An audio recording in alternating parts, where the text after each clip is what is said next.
Hello, and welcome to Book Circle. I'm Earl Wajenberg. This time we're continuing our reading of Whose Body?, the first mystery novel by Dorothy Sayers featuring Lord Peter Wimsey, aristocratic amateur detective living in the Roaring Twenties. Lord Peter has just come back from examining a dead body which has mysteriously appeared in somebody's bathtub wearing nothing but a pair of fancy glasses. "Excellent, Bunter," said Lord Peter, sinking with a sigh into a luxurious armchair.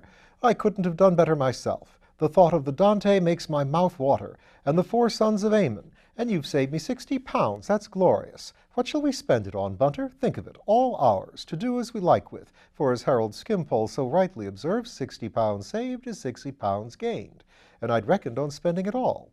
It's your saving, Bunter, and properly speaking, your £60. What do we want? Anything in your department? Would you like anything altered in the flat?"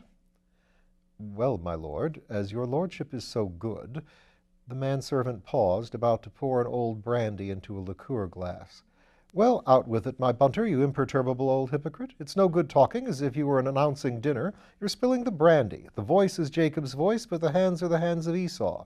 What does that blessed darkroom of yours want now?" "There's a double anastogomat with a set of supplementary lenses, my lord," said Bunter, with a note of almost religious fervor. "If it was a case of forgery now, or footprints, I could enlarge them right up on the plate. Or the side-angled lens would be useful. It's as though the camera has eyes in the back of its head, my lord. Look, I've got it here." He pulled a catalogue from his pocket and submitted it quivering to his employer's gaze. Lord Peter perused the description slowly, the corners of his long mouth lifting into a faint smile. "It's Greek to me," he said, "and £50 seems a ridiculous price for a few bits of glass. I suppose, Bunter, you'd say 750 was a bit out of the way for a dirty old book in a dead language, wouldn't you?"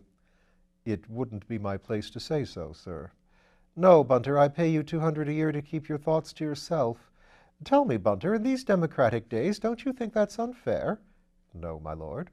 "You don't? Do you mind telling me frankly why you don't think it's unfair?"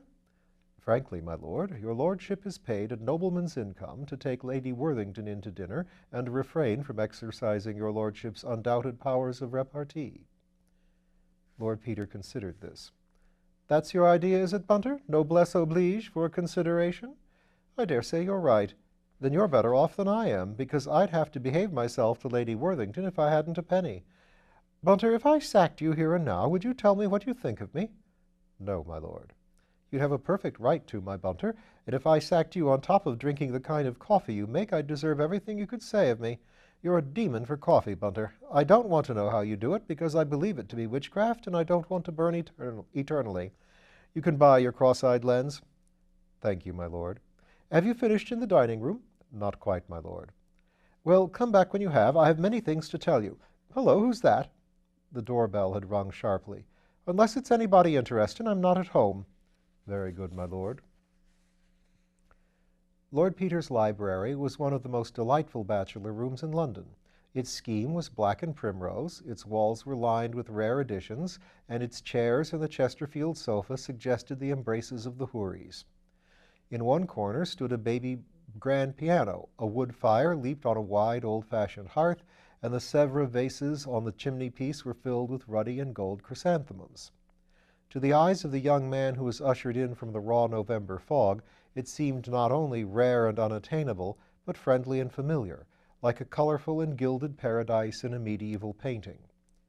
"Mr. Parker, my lord." Lord Peter jumped up with genuine eagerness.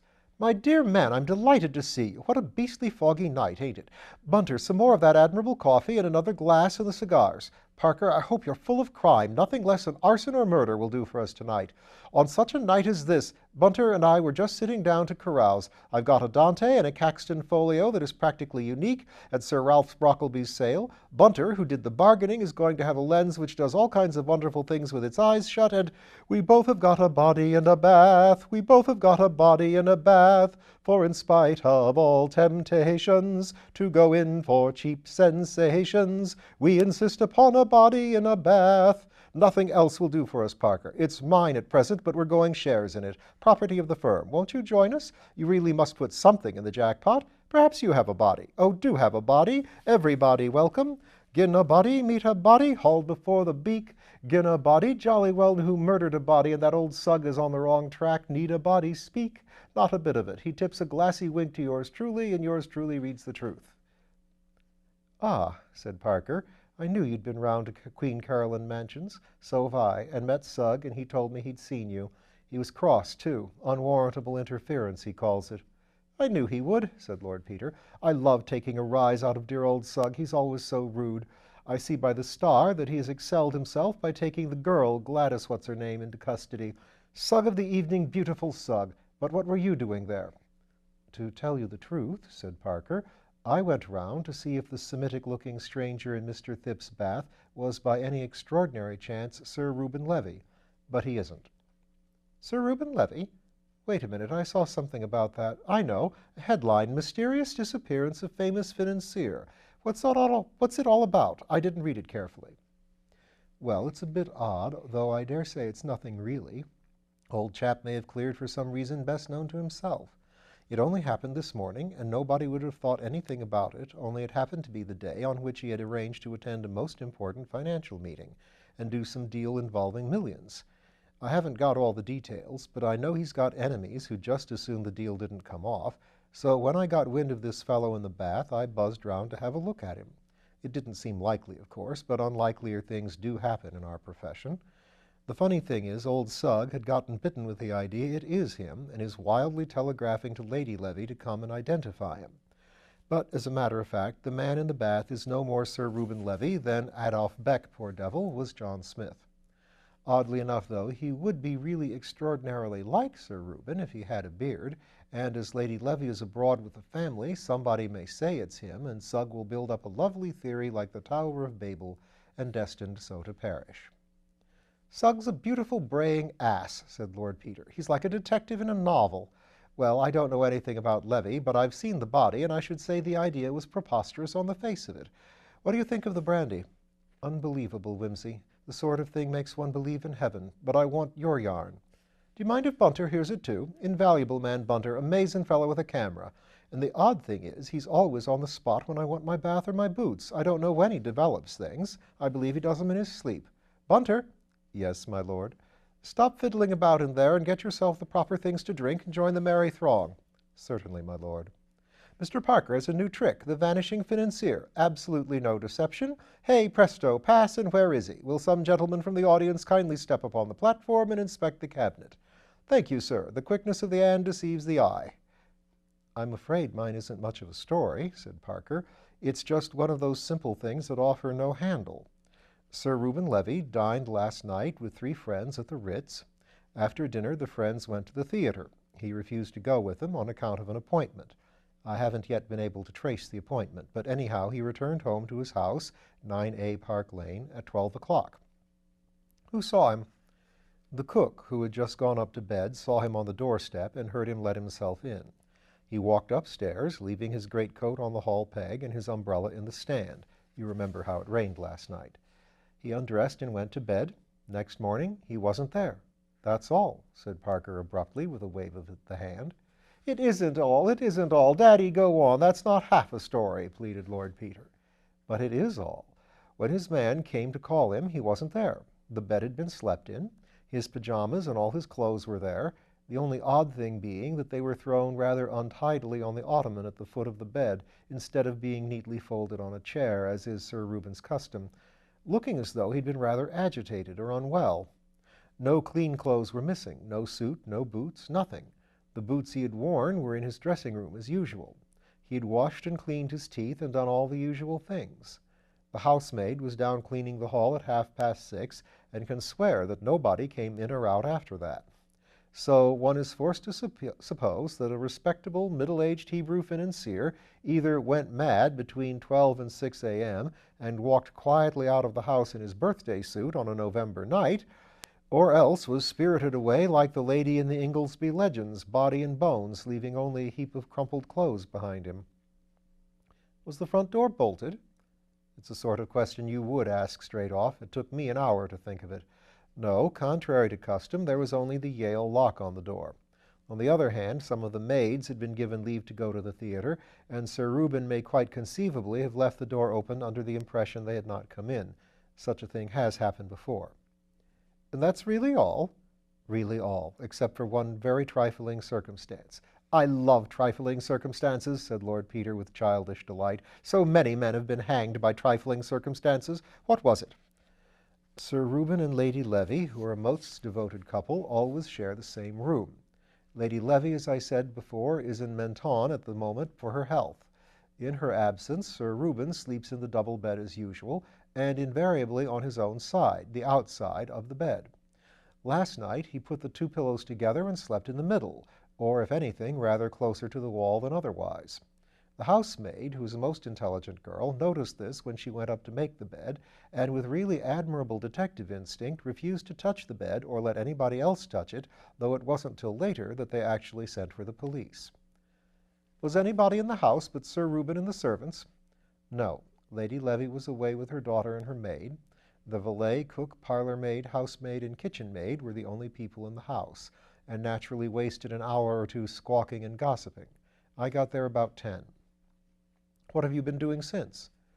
Trying to get on the track of Sir Reuben's appointment last night, since, with the exception of the cook, his appointer was the last person who saw him before his disappearance. There may be some quite simple explanation, though I'm hanged if I can think of one at the moment. Dash it all, a man doesn't come in and go to bed and walk away again with nothing on in the middle of the night. He may have been disguised. I thought of that. In fact, it seems the only possible explanation. But it's deuced odd, Wimsey. An important city man, on the eve of an important transaction, without a word of warning to anybody, slips off in the middle of the night, disguised down to his skin, leaving behind his watch, purse, checkbook, and, most mysterious and important of all, his spectacles, without which he can't see a step, as he is extremely short-sighted.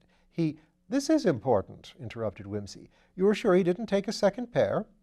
His man vouches for it that he had only 2 pairs, one of which was found on his dressing table, and the other in the drawer where it was always kept. Lord Peter whistled. You've got me there, Parker. Even if he'd gone out to commit suicide, he'd have taken those.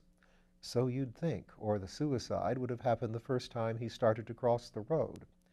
However, I didn't overlook the possibility. I've got particulars of all today's street accidents, and I can lay my hand on my heart and say that none of them is Sir Reuben. Besides, he took his latchkey with him, which looks as though he'd meant to come back. Have you seen the men he dined with? I found 2 of them at the club. They said that he seemed to be in the best of health and spirits, spoke of looking forward to joining Lady Levy later on, perhaps at Christmas, and referred with great satisfaction to this morning's business transaction, in which one of them, a man called Anderson of Wyndham's, was himself concerned. Then, up until 9 o'clock anyhow, he had no apparent intention or expectation of disappearing. None, unless he was a most consummate actor. Whatever happened to change his mind must have happened either at the mysterious appointment which he kept after dinner, or while he was in bed between midnight and 5:30 a.m. Well, Bunter, said Lord Peter, what do you make of it? Not in my department, my lord, except that it is odd that a gentleman who is too flurried or unwell to fold his clothes as usual should remember to clean his teeth and put his boots out. Those are 2 things that quite frequently get overlooked, my lord. If you mean anything personal, Bunter, said Lord Peter, I can only say that I think the speech an unworthy one. It's a sweet little problem, Parker mine. Look here, I don't want to butt in, but I should dearly love to see that bedroom tomorrow. 'Tis not that I mistrust thee, dear, but I should uncommonly like to see it. Say me not nay. Take another drop of brandy and a villar, but say not nay, say not nay. Of course you can come and see it. You'll probably find lots of things I've overlooked, said the other, equably, accepting the proffered hospitality. Parker Acushla, you're an honor to Scotland Yard. I look at you, and Sugg appears a myth, a fable, an idiot boy, spawned in a moonlight hour by some fantastic poet's brain. Sugg is too perfect to be possible. What does he make of the body, by the way? Sugg says, replied Parker with precision, that the body died from a blow on the back of the head. The doctor told him that. He says it's been dead a day or 2. The doctor told him that, too. He says it's the body of a well-to-do Hebrew of about 50. Anybody could have told him that.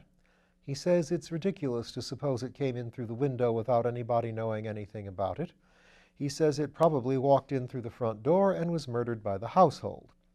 He's arrested the girl because she's short and frail-looking and quite unequal to downing a tall and sturdy Semite with a poker. He'd arrest Phipps, only Phipps was away in Manchester all yesterday and the day before and didn't come back till late last night. In fact, he wanted to arrest him till I reminded him that if the body had been a day or two dead, little Phipps couldn't have done him in at 10:30 last night.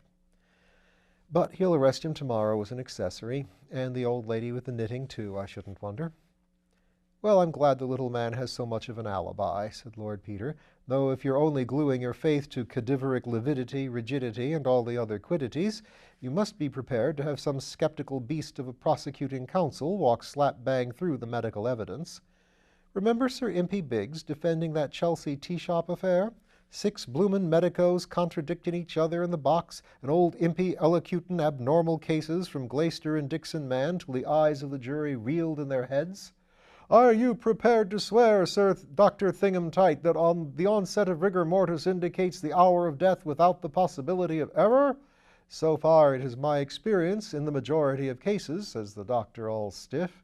Ah, says Biggs, but this is a court of justice, doctor, not a parliamentary election. We can't get on without a minority report. The law, Dr. Thingumtight, respects the rights of the minority, alive or dead. Some ass laughs, and old Biggs sticks out his chest and gets impressive. Gentlemen, this is no laughing matter. My client, an upright and honorable gentleman, is being tried for his life, gentlemen, and it is the business of the prosecution to show his guilt if they can, without a shadow of doubt. Now, Dr. Thingumtight, I ask you again, can you solemnly swear, without the least shadow of doubt, probable possible shadow of doubt, that this unhappy woman met her death neither sooner nor later than Thursday evening? Probable opinion? Gentlemen, we are not Jesuits, we are straightforward Englishmen. You cannot ask a British-born jury to convict any man on the authority of a probable opinion. Hum of applause. Biggs' man was guilty all the same, said Parker. Of course he was, but he was acquitted all the same, and what you've just said is libel. Wimsey walked over to the bookshelf and took down a volume of medical jurisprudence. Rigor mortis can only be stated in a very general way. Many factors determine the result, cautious brute.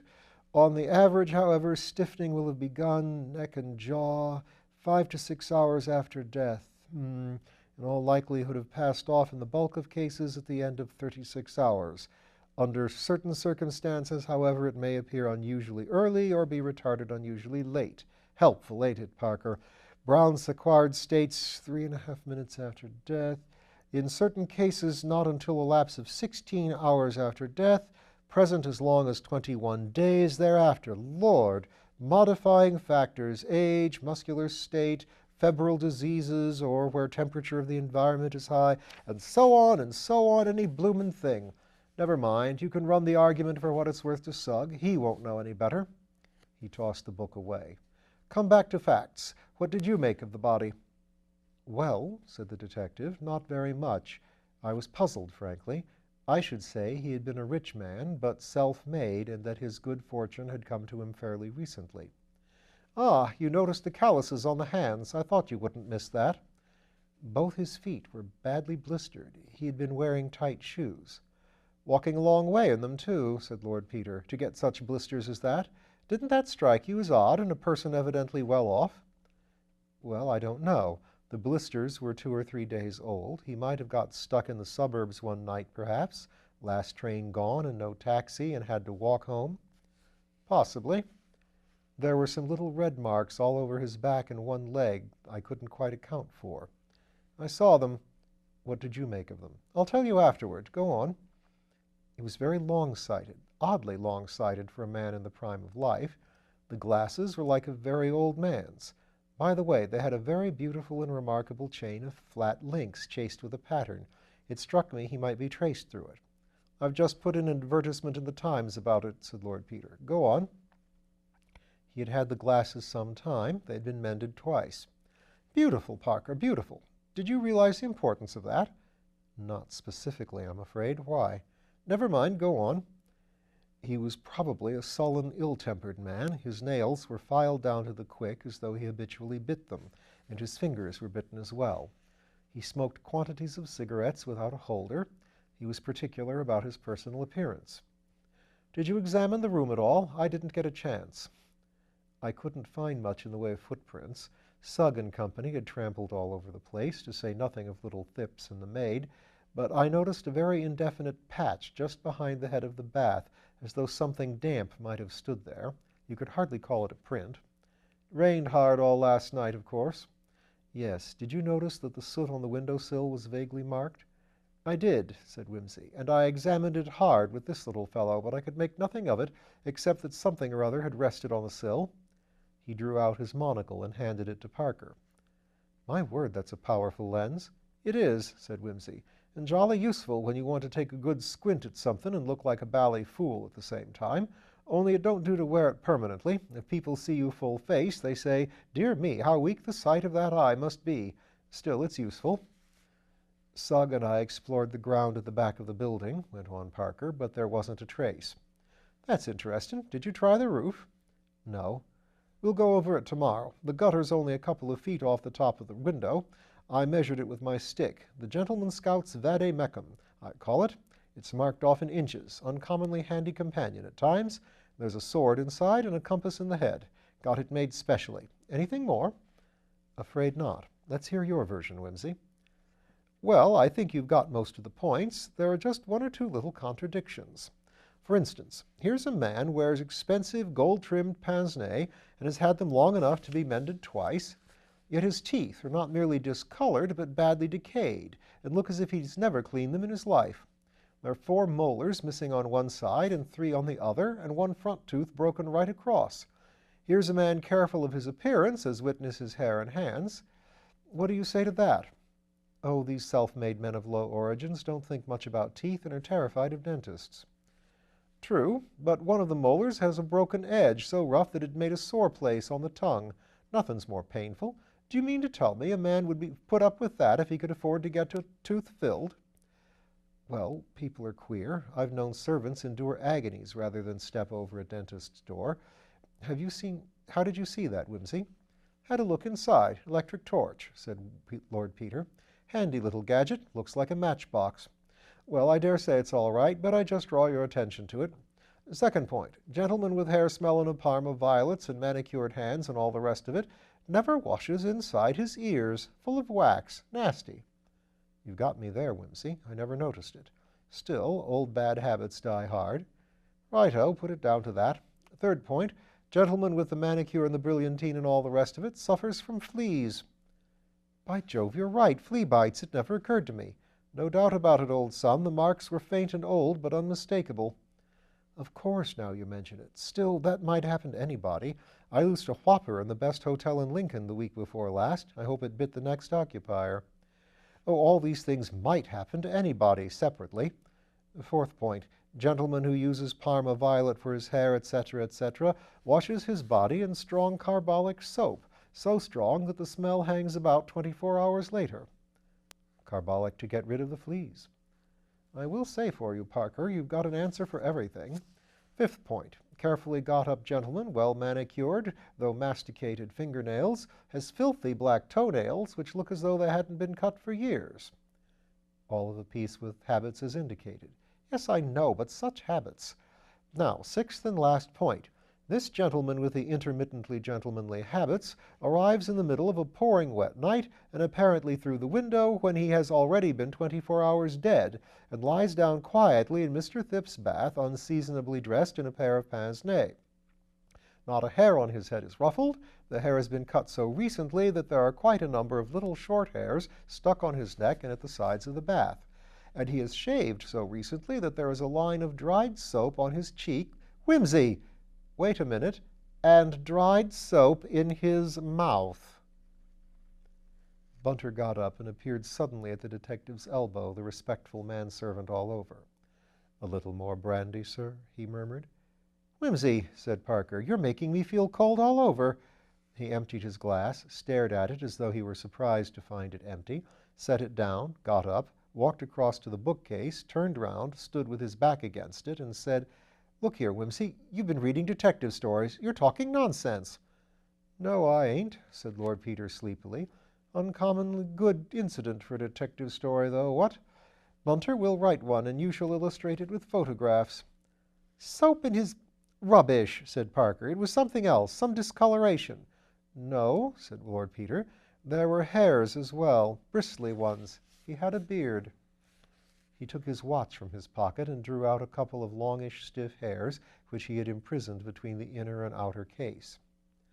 Parker turned them over once or twice in his fingers, looked at them close to the light, examined them with a lens, handed them to the impassible Bunter, and said, "Do you mean to tell me, Wimsey, that any man alive would—" he laughed harshly, "shave off his beard with his mouth open, and then go and get killed with his mouth full of hairs? You're mad."